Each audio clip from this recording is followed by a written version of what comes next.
क्या आपको पता है कि जब पाकिस्तान में 12 बज रहे होते हैं तो इंडिया में 12:30 होते हैं और अमेरिका की न्यूयॉर्क में रात के 2 बजे होते हैं।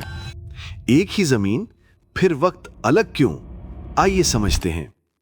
इसकी वजह है टाइम जोन्स। जमीन गोल है और ये अपनी जगह घूमती रहती है। जहां जमीन का हिस्सा सूरज के सामने होता है वहां दिन होता है, और जहां सूरज दूर हो जाता है वहां रात होती है। जमीन को पूरा एक चक्कर लगाने में 24 घंटे लगते हैं।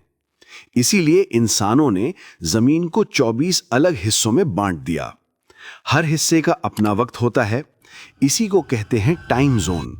मिसाल के तौर पर पाकिस्तान का वक्त है UTC+5, इंडिया का वक्त है UTC+5:30। इसीलिए इंडिया हमसे 30 मिनट आगे होता है।